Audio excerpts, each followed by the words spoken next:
Hi, I'm Amanda. Back in 2017, I married the love of my life, John, a wonderful man from a family with a long history of sons. Our wedding was like a scene from a fairy tale, with everyone celebrating our union under the soft glow of sunset. It felt perfect, and for a while, everything was. In the first few years, John and I lived in bliss, our happiness only growing when I discovered I was pregnant.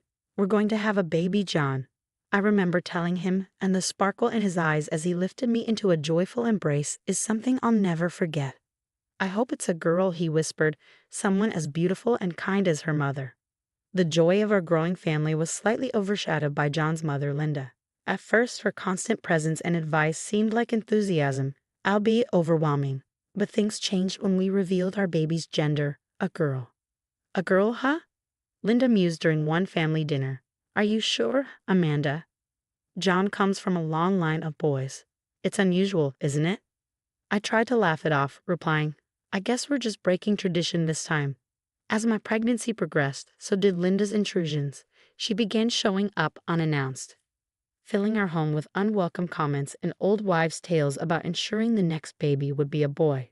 It's important to keep a family lineage, Amanda. Maybe you should consult a specialist for the next one, she'd say, her words tinged with irritation. Despite this, I kept my cool. We're just happy to have a healthy baby, Linda, I'd reply. But when we revealed that our second child was also going to be a girl, Linda's demeanor changed from subtly intrusive to openly hostile. Another girl? This can't be right. Are you sure John is the father? Her sharp tone and scrutinizing gaze made my heart pound with anger and disbelief. Linda, that's a horrible thing to say, I exclaimed, but before I could say more, John stepped in, his voice firm. Mom, you're out of line. Amanda is my wife, and I trust her completely. But John, Linda persisted, her tone accusatory. You know the importance of having a boy. Are you sure she's being faithful? Seeing the hurt in John's eyes, I realized this wasn't just about tradition. It was about trust, respect, and family. A family that Linda seemed determined to tear apart with her baseless accusations. The breaking point came during a routine visit when I was 8 months pregnant with our second daughter. Linda's attitude had been frosty since our announcement, but I never imagined it would escalate to physical violence. Why do you insist on shaming our family, Amanda? Why can't you give John a son? Her voice was cold, her eyes filled with something dark and angry. Linda, I'm not giving anyone anything. These are our children, and they are perfect, I said, my voice steady despite the fear rising within me. Suddenly, Linda lashed out, slapping me across the face. The shock of the impact left me reeling, and before I could process what had happened, she kicked me, sending a sharp pain through my belly. John, I cried out, and in an instant he was by my side, shielding me from his mother. Get out, Mom. Now. John's voice thundered through the room as Linda stormed out. The room spun around me as the reality of her actions sank in. She was willing to harm me, to harm her own grandchild. But in that moment, John's unwavering support was my anchor. We knew things had to change. We had to protect our family, no matter what. And that was just the beginning. After John ushered his mother out, the door slammed shut with a finality that echoed through our once peaceful home. We were alone, the silence heavy between us. Are you okay? Did she hurt you or the baby? John asked, his voice trembling with concern. I touched my belly, still in shock, and nursed my cheek with my other hand. I think we're okay. We can't let this go, Amanda. I never thought she'd go this far, he said, guilt etched into his features. I reached for his hand, squeezing it tightly. It's not your fault, John. We couldn't have known she'd do something like this. John began pacing, running his hands through his hair. I'm calling the police. She can't just attack you and think it's okay because she's family. The decision felt heavy, like crossing an invisible line that would forever change the dynamics of our family. But as John dialed the number, his resolve was clear. Protecting our family was his top priority. Hello, yes, I need to report an assault. It's my mother. She attacked my pregnant wife, he said to the dispatcher. As he spoke, my thoughts raced. How had it come to this? Family gatherings that once felt like celebrations now loomed like threats. After hanging up, John sat beside me, his face pale. They're sending someone to take your statement. We're going to make sure she answers for this. The doorbell rang sooner than expected. 2 officers stood at our doorstep, their expressions a mix of professionalism and concern. "Mrs. Amanda, can you tell us what happened?" one of the officers asked, taking notes as I recounted the incident, his brow furrowed with each detail. "And you're sure you want to press charges?" he asked, the question heavy with implication. Without hesitation, I nodded. "Yes. It's not just about me, it's about our children's safety." The officers assured us they would handle everything and advised us to seek a restraining order. After they left, the reality of our situation sank in. "We need to think about moving," John suggested. "Somewhere she doesn't know, where we can start fresh." I considered his words. "Maybe you're right, but let's focus on getting through this first, for our daughters." That night, as we lay in bed, the events of the day replayed in my mind. The fear, the betrayal, but most of all, John's unwavering support. It reinforced something vital: our commitment to each other and our family. In the days that followed, we consulted with a lawyer, strengthening our case against Linda. The community's reaction was mixed. Some whispered about family disputes gone too far, while others offered quiet support. Through it all, John and I held on to each other, our bond stronger than ever. We knew we would overcome this, not just survive it. But through it all, we emerged stronger, a united front against any storm. As the court date approached, our resolve only hardened, ready to close this painful chapter and protect the peaceful future we envisioned for our family. "Are we doing the right thing, Amanda?" John's voice was fraught with worry.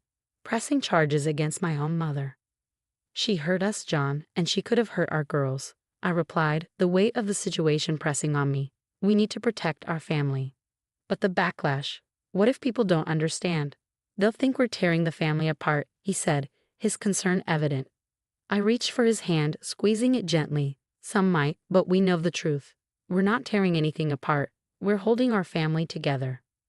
"As your attorney, I'll need every detail about what happened," Mr. Thompson said as he opened his notepad. "The more specific, the better for building a strong case." We recounted everything from Linda's initial subtle shifts in behavior to her violent outburst. Mr. Thompson listened intently, his pen never stopping. "This is a serious case of domestic assault," he finally said. "Given that Amanda is pregnant, the charges are even more severe." "What about the community? This is going to become public," I asked, a knot of anxiety tightening in my stomach. "People will talk, yes," Mr. Thompson replied, "but your primary concern should be your safety and legal protection." In the weeks that followed, the reality of our situation sank in. Word of the incident spread through our small town, and reactions were mixed. While some neighbors offered sympathetic smiles and understanding nods, others whispered behind closed doors, their gazes judgmental.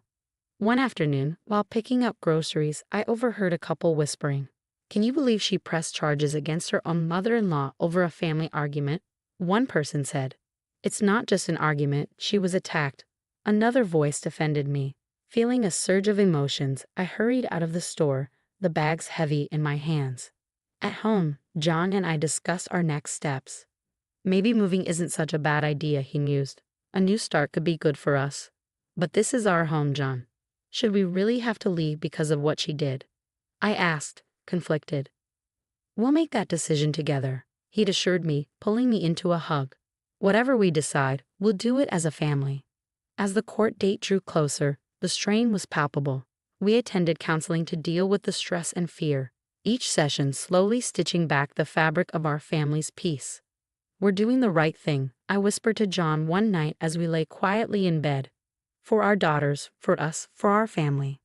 After the tumult of the court proceedings, where Linda was handed a sentence that mandated therapy and community service, the quiet in our home felt like a balm. John and I spent long evenings discussing our plans, determined to turn over a new leaf for the sake of our daughters. "Let's repaint the nursery," John suggested one evening, a spark of renewal in his eyes. "Something bright and cheerful." I smiled, warmed by his initiative. "Yellow maybe, bright like the sun."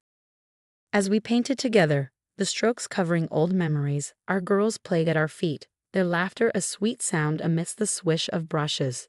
It was during these simple moments that healing seemed most tangible, the past slowly receding like a bad dream. Yet, recovery wasn't just about fixing up our home. It was also about mending the emotional scars. John and I joined a support group for families who had experienced domestic violence. Every session, we sat in a circle, sharing our stories and listening to others, finding strength in shared experiences. It's not easy, I confessed during one session, the group's attentive faces encouraging me to open up. Some days I feel like we're moving forward. Other times, it's like we're stuck. A woman across from me, her name was Marilyn, nodded understandingly. Healing isn't linear, but look at how far you've come, supporting each other through everything. Her words struck a chord. She was right. Despite everything, John and I had each other's backs, stronger together than we'd ever been. Outside the support group, our friends played a crucial role. Rachel and Mike, a couple we'd known for years, frequently checked in, offering to babysit or just bringing over dinner. Their presence was a constant reminder of the good in our lives. "Thank you for being here," I said, grateful for their support. "Hey, what are friends for?" Rachel replied, her smile reassuring. "You do the same for us." Their support was invaluable, but finding peace within myself became just as crucial. I started journaling, pouring my thoughts and fears onto paper. It was a private release, a way to sort through my emotions and come to terms with our new reality. John noticed the change. "You seem more at peace," he observed one night as we settled down after a long day. "I'm getting there," I admitted. Writing helps, talking helps, but knowing we're moving forward together helps the most. As the months passed, the sharp edges of our trauma softened. We celebrated small victories, like our eldest taking her first steps and John's successful completion of a major project at work. Life wasn't just about surviving anymore. It was about thriving, about building the safe, loving environment we had always envisioned for our daughters. "Here's to new beginnings," John toasted one night, glasses clinking in the soft light of our renovated kitchen. "To us," I added, "and to a future filled with love and peace." As we embraced, surrounded by the tangible results of our resilience, I knew we were on the right path. Our journey wasn't over, but each step took us further from the shadows of the past and closer to the light of our own making. One crisp autumn evening, as we watched the girls play in the leaf-strewn yard, John wrapped an arm around my shoulders. "Can you believe how fast they're growing?" he asked. I leaned into him, watching our daughters. "It's amazing. They're so happy, John. We did that. We made this peace for them." Our journey hadn't been easy. The scars from Linda's betrayal lingered, but they no longer defined us. Instead, they served as stark reminders of our resilience and the depths of our commitment to each other and our children. "We've made a lot of tough decisions," I said. "Cutting ties with Linda was one of the hardest, but I know it was the right one." John nodded, his gaze thoughtful. "It was necessary for our safety and sanity. It's just unfortunate it had to come to that with my own mother. But we're here now, and that's what matters." We watched as Sophie helped Ella up after a gentle tumble, both laughing amidst the autumn colors. That night, after we tucked the girls into bed, John and I sat on the porch, a pot of tea steaming between us. We talked about the future, about the possibilities that lay ahead, new projects, potential trips, and watching our girls grow up into the strong, joyful individuals they were becoming. "Our family, our rules, our happiness," John declared, raising his cup in a quiet toast. "To new beginnings and to a life built on love, respect, and above all, peace." As the stars twinkled above, the shadows of our past seemed nothing more than distant memories. The challenges we had faced had not only brought us closer, but had also redefined what it meant to be a family. We were no longer just survivors of hardship, but architects of our own joy. In the quiet of the night, with the soft whisper of the breeze and the promise of tomorrow in our hearts, I felt a profound sense of gratitude. We had navigated the darkest of times together, and now we stood on the threshold of a bright, hopeful future, a future we had secured through courage, love, and an unwavering belief in each other. What do you think about the decision John and I made to cut ties with Linda? Was it the only way to protect our family, or could there have been another solution? Share your thoughts in the comments below. If you enjoyed this story and want to see more,